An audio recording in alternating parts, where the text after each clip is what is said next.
since 1947, we have received and analyzed between 1,000 and 2,000 reports that have come to us from all kinds of sources. Of this great mass of reports, we have been able adequately to explain the great bulk of them. However, there have been a certain percentage of this volume of reports that have been made by credible observers of relatively incredible things. We can say that the recent sightings are in no way connected with any secret development by any department of the United States. Before we begin, we need to understand a few terms. The term flying saucer was invented on June 24, 1947, after pilot Kenneth Arnold reported seeing 9 flying saucers, or disc-like objects, flying past Mount Rainier in the United States. After widespread reports of flying saucer sightings, in response to these reports, the United States Air Force launched Project Sign, Project Grudge, and Project Blue Book in 1947 to 1969, which were the first official investigation of flying saucers, and the term flying saucer was changed to UFO, which meant unidentified flying object. 72 years later, the United States Department of Defense on August 14, 2020, made a significant change. They officially replaced the term UFO with UAP, which stands for Unidentified Aerial Phenomena. These terms essentially refer to objects in the sky that cannot be explained by the laws of physics. They are not planes, drones, weather balloons, or advanced military aircraft from any superpower nation. These mysterious flying objects have been observed throughout history, taking various shapes and forms. A year later, retired presidents and government officials stepped forward, breaking their silence on the existence of the unknown, and this is what they had to say. There are things flying around up there that we haven't fully identified yet. And keep in mind, there are basically 1 billion galaxies in an ever-expanding universe. I mean, you can't even get your mind around the sheer number of things that are out there. But I think that the probability is that there's something you would call life somewhere else. There's footage and records of objects in the skies that we don't know exactly what they are. We can't explain how they moved, their trajectory. They did not have an easily explainable pattern. Aliens exist and President Trump knows about it. That's according to Israel's former space security chief. In an interview with an Israeli newspaper, he said the aliens have been waiting until today for humanity to develop and reach a stage where we will understand in general what space and spaceships are. NBC News chief global correspondent Bill Neely explains this one. Hi, Alison. Well, this is quite a story, and it comes from the man who headed Israel's space security program for nearly 30 years. Chaim Eshed is making the extraordinary claim that the United States and Israel have been in contact with a group of aliens for years, not immigrants, but extraterrestrials. He has called them the Galactic Federation of Aliens, and he says President Trump is aware of the existence of these aliens and had been on the verge of revealing their secrets, he claims, but was asked not to do so by the Federation in order to prevent what he calls mass hysteria. Well, the retired general says the US and Israel have kept it from the public because, quotes, humanity isn't ready and the aliens don't want to reveal themselves until humanity can evolve, he says, and understand what space really is. Well, the good news is that he claims an agreement has been reached between the US government and the aliens, a contract to do experiments here. And he said all this in an interview with an Israeli newspaper in Hebrew, but it's really taken off after parts of it were published in English by the Jerusalem Post today. He says he's come forward now in the hope that his news will be accepted as true. He notes that if he'd made these claims 5 years ago, he would have been hospitalized, but now he says, I've got nothing to lose. In the past, many government and military officials openly acknowledged the existence of UFOs or UAPs. However, their brave disclosures often came with serious consequences. Some officials were fired, threatened, or even assassinated for speaking out. The same treatment was often faced by UFO hunters who captured pictures or videos of these sightings. Despite these risks, some individuals had the courage to share their findings and experiences, contributing to our knowledge of these mysterious phenomena. What you are about to see, and throughout this episode, are some of the sightings that were captured and reported by professionals and ordinary individuals all over the world since the invention of the camera. Hundreds of people today phoned the ZBC and the BBC correspondent in Harare saying they sighted an unidentified flying object last night. We have some eyewitness reports. It almost seemed to be under the clouds. As it came past, I noticed there's no noise, and that's when I thought, well, there's something very odd here. It was quite amazing. It was beautiful. They are saying that Jesus is passing through Africa. That's what they are saying. All right, there it is. I got it on camera. Oh my God! Zoom in more. There's a cloud, You know, and there's a flying saucer. No strings on it, no ropes on it, like it busted loose from a. I don't know if I'm getting it or not. Oh, the top is even metallic-y, you know, so like aluminum. It's so far away. I don't know if I'm getting it. Cole, you know where my camera is on this thing? Office mode, calendar. Can't get it, Mom. I can. It zooms a lot. Camera. Okay. Camera. It must be about 3,000 feet up now, I'd say. Wow, look at that. Nobody's gonna believe us except I got it on film, huh? We're either being surrounded by friggin' UFOs or the Coast Guard. I want us in. There's 1, 2, 3, 4, 5, 6, 7, 8, 9, 10, 11, 12, 13 lights we see there. They've been coming on. They were 7 lights.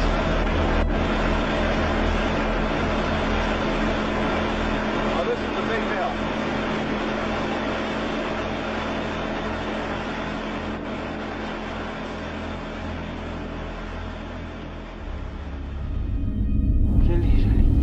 Ah oui. Attention. J'essaie de descendre mon trépied en même temps. Ok, j'ai mon trépied. Oh, si, y en a. Oh, c'est trop beau. C'est un drone. Mon zoom, il a de la misère. Ok, j'y vais.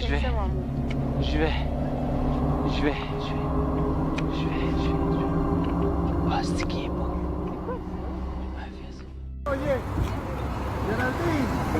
Yo, look at that.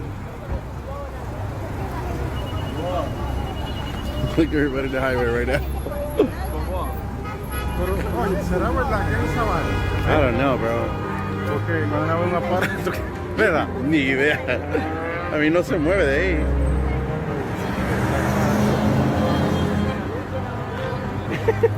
Yeah, that's crazy. ¿Eh? ¿Será verdad? No.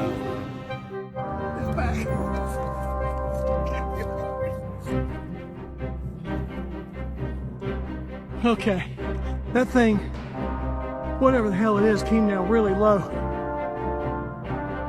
It was right over my head. It's like, with its feet. What the hell is that? Oh my God.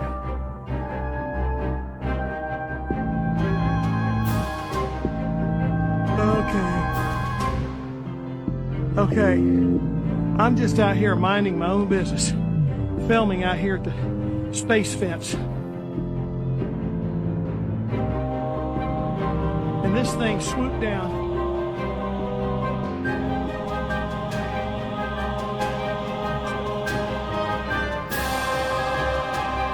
As reports of such sightings multiplied, the Pentagon joined forces with other countries to establish a classified program called the Advanced Aerospace Threat Identification Program, or ATIP, in 2007, led by Luis Elizondo. The program's purpose was to investigate unexplained reports of UAPs worldwide. However, due to its classified nature, the public became increasingly frustrated. Despite a growing number of sightings and reports, the government neither acknowledged nor took these encounters seriously. This led to Luis Elizondo's resignation in 2017, citing excessive secrecy as the main issue. Following his departure, Luis Elizondo decided to make some of the footage he had acquired during his time at ATIP public, and these remarkable videos caught the attention of prominent news outlets. In addition, officials from the intelligence community and the military came forward to share their own encounters, shedding light on the matter. This is their account of what transpired. Probably the most famous case that we had was in 2004. It involved the USS Nimitz carrier strike group. This is a nuclear-powered, if you will, aircraft carrier, along with a fleet of other vessels, nuclear-powered, and in some cases submarines. And so they were doing what they call workups, or they were practicing before going out on a deployment. And they were out in 2004 in November, conducting operations off the coast of San Diego, California. And there you have one of the escort ships with the latest Spy-1 radar capability beginning to pick up some sort of weird anomaly. In fact, not only was it the USS Princeton at the time with this brand new radar system looking at this, which one could argue maybe was a radar glitch, but you also had an E-2 Hawkeye that was also in the air providing airborne radar. And both are now looking at some sort of object, we'll call it an object, coming in from 80,000 feet, and within less than a second, now hovering 50 feet over the water. So certainly something very perplexing. So perplexing, in fact, that we decided to go ahead and launch 2 of our F-18 aircraft, Super Hornets. And so as you had Commander Dave Fravor and Commander Alex Dietrich, this is Commander Dave Fravor, by the way, a Top Gun graduate and instructor. These people are trained to identify and determine the difference between an Su-22, a MiG-25, and a F-16 from 20 miles away. And by the way, make a decision to shoot it down if necessary.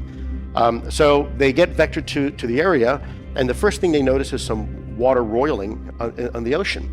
And so Dave decides, being the kind of pilot that he is, he's going to go in and take a look at this. So he conducts a very, very evasive maneuver to get down and close to what he describes as this white, looks like a tic-tac, literally like the breath mint. And it's about 40 feet long. There's no windows, no real wings or control surfaces, no obvious signs of propulsion. And yet this object is witnessed now by 4 separate individuals in 2 separate aircraft,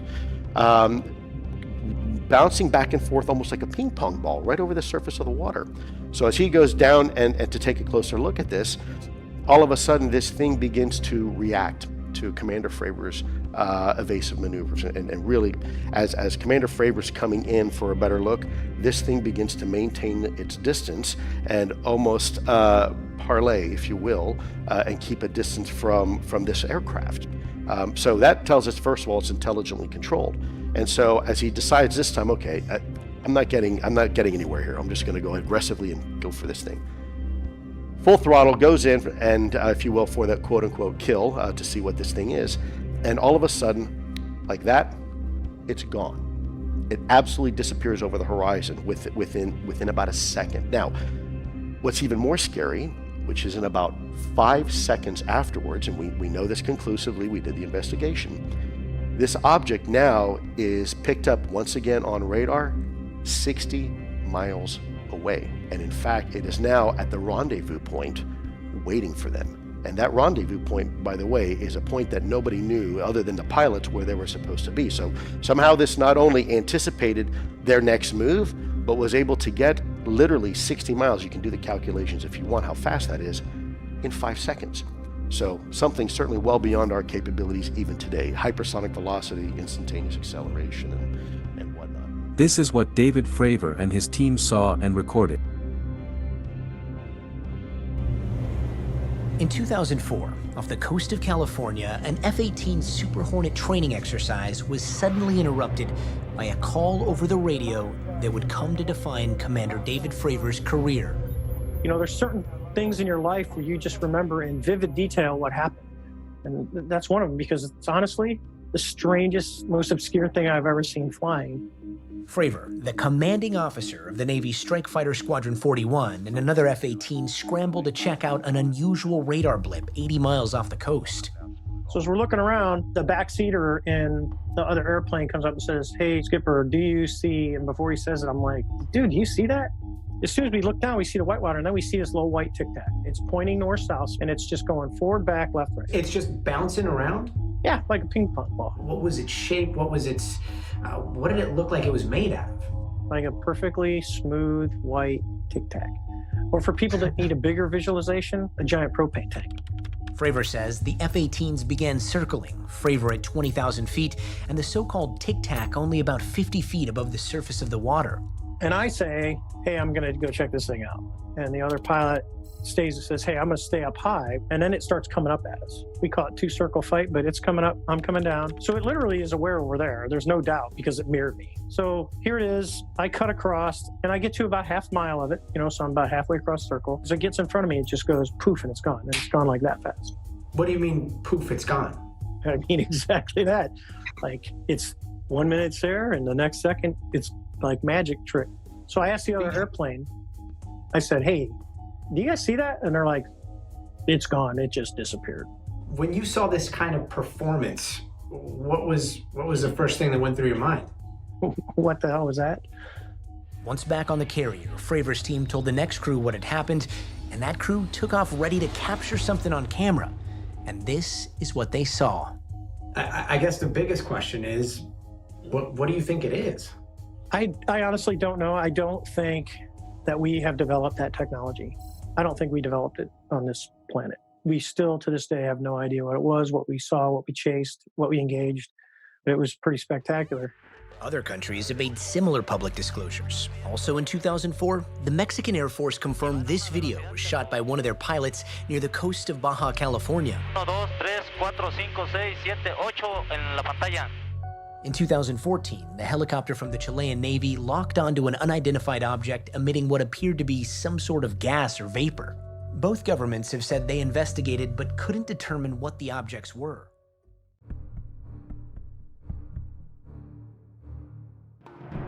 In 2004, I was the Chief Master at Arms on board the USS Princeton, and the technology that we witnessed with the Tic Tac was something that we would not have been able to defend our forces against at the time. Help me understand that. As the uninitiated, what does that mean to us? Well, sir, that means that what we saw in the Tic Tac and what Mr. Luis Elizondo describes as the 5 observables indicate a technology that outstrips our arsenal by at least 100 to 1,000 years at the moment. 100 to 1,000 years. So, meaning like what kind of technology was at play that you were able to identify it but know that you can't match it? Well, first of all, the aircraft had 0 control surfaces. It had no means of propulsion that we could detect. It moved at hypersonic velocities, and it preceded the pilots to their cap point. So it seemed to have some knowledge of where the pilots were headed ahead of time, and we don't possess those abilities to do that in our arsenal at the moment.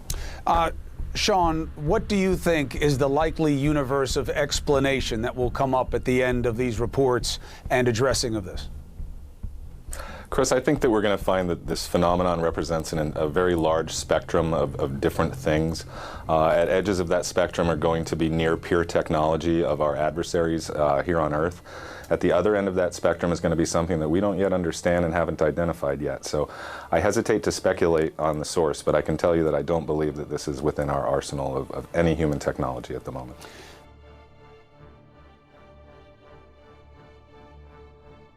In night vision video from a Navy destroyer, a mysterious flying triangle above the deck of the ship.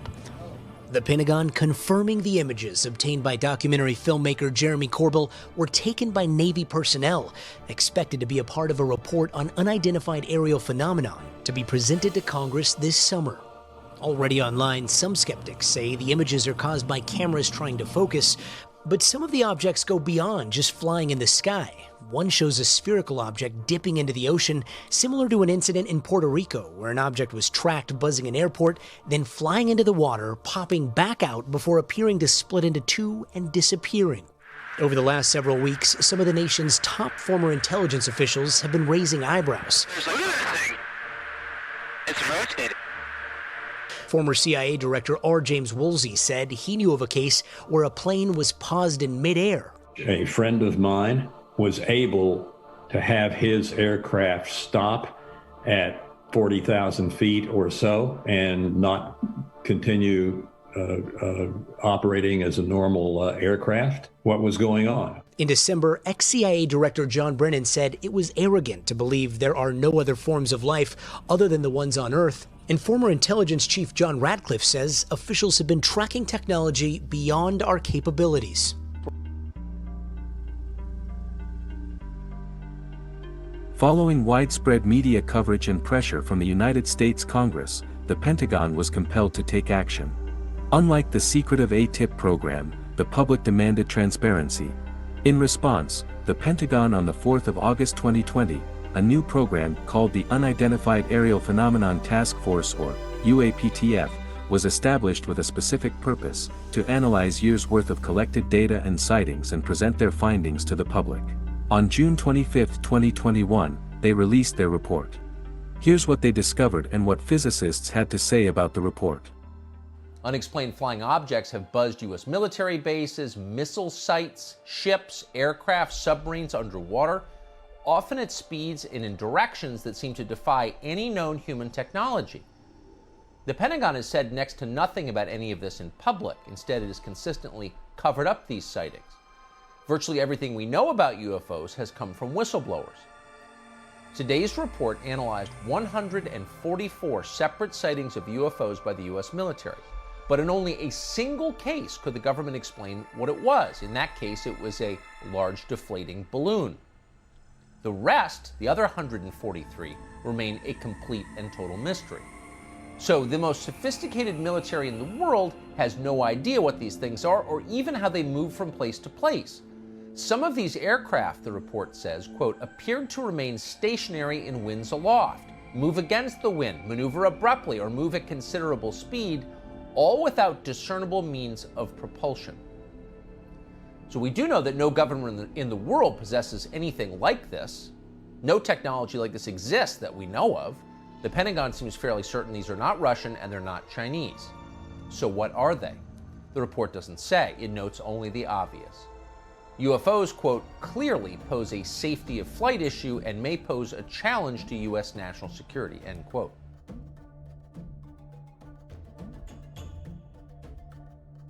Dr. Michio Kaku joining me now. Doctor, great to see you. Thanks for being here again. You know, even the Vatican, speaking of your book title, even the Vatican says it's conceivable that there could be other beings in the universe. So God could have a plan for UFOs as well. Did you see anything this week that made you go, wow, I didn't know that? Well, before there were 143 sightings that could not be explained using the normal laws of physics. With these congressional hearings, now we have 400 sightings by U.S. Navy pilots and seasoned military personnel that cannot be explained. These objects fly between Mach 5 and Mach 20 times the speed of sound. Wow. These objects can drop 70,000 feet within a matter of seconds. These objects can zigzag, creating G-forces that are several hundred times the force of gravity, enough to crush the bones of any humans. These objects can fly without creating any exhaust. In other words, quote, they're not ours, unquote, as stated by one Pentagon official.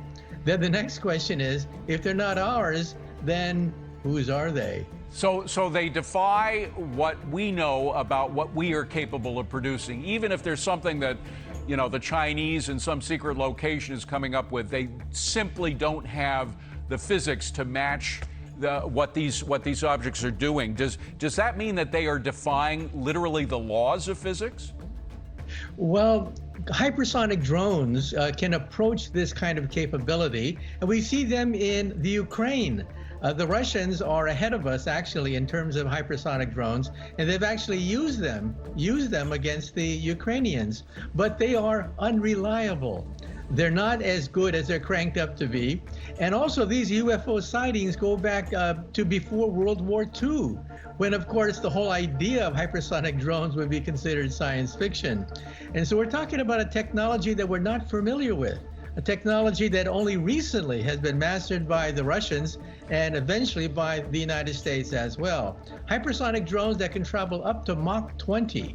Yeah, and what you suggested at the beginning, I mean, they can turn on a dime. I mean, even if you could get up to that speed and find some way of encapsulating a being in that craft, you couldn't turn that quickly no matter what we try to do here on Earth, right? That's right. In fact, the United States military had a program to perfect hypersonic drones that was canceled 2 years ago because they were unstable. By zigzagging, they would spiral out of control and then crash. Well, because the Russians have announced that they have a hypersonic drone, that means that the United States military has revised its program. But just to show you that these objects, whatever they are more advanced than anything that we can feel. And of course, these sightings go back way before World War II, when the idea of hypersonic drones was considered science fiction. Are we, very quickly, are we getting more of these sightings now, or is it just because we have better ability to track things wherever they are in our little section of the universe here? Well, apparently the military, the pilots of the military have hundreds of these encounters, but most of the time they keep it to themselves.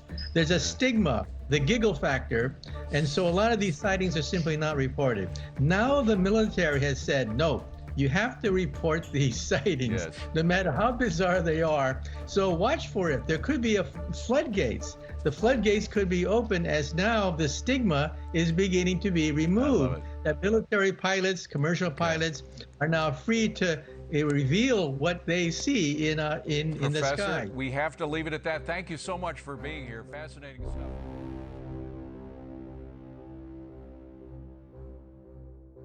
The report also highlighted the significant national security risk posed by UAPs. Drawing from the findings of the Project Blue Book investigation, it was revealed that these phenomena had repeatedly breached restricted airspace, disrupted nuclear facilities, and even neutralized missile systems. This alarming revelation led to the creation of a new branch within the United States military, something that had never been done since 1982. Here is what it involves.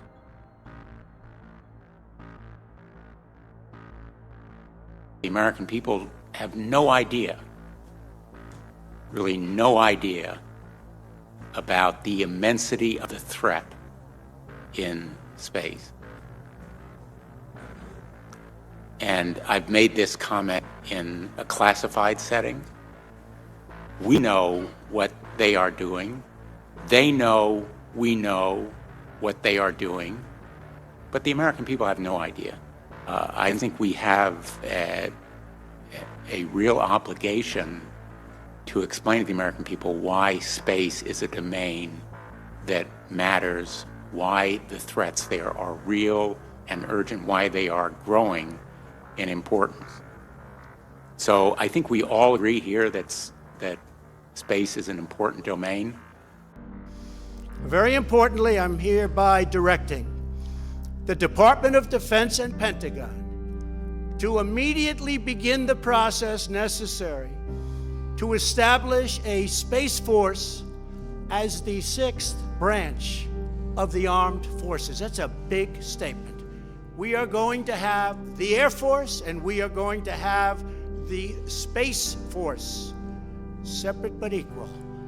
First time in 72 years plus that we've opened up a new branch of the United States military. So why don't we go ahead and do it? Let's do it. Yes, please. Thank you.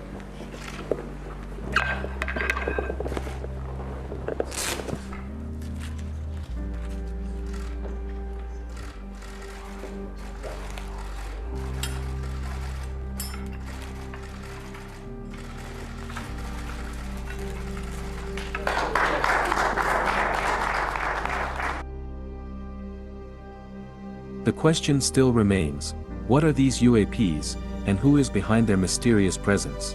In the 1900s, NASA sent messages into the depths of space. This sparked a chain of extraordinary events that left scientists and researchers puzzled. This is the intriguing series of extraordinary events that unfolded in the 1900s. Next episode, NASA.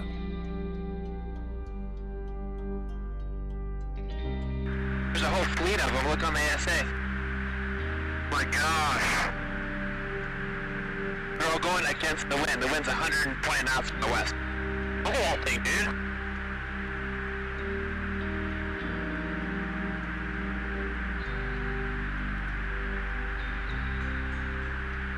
not our LNS though, is it? It's not. That is LNS, dude. Well, if there's like... Look at that thing! It's rotating.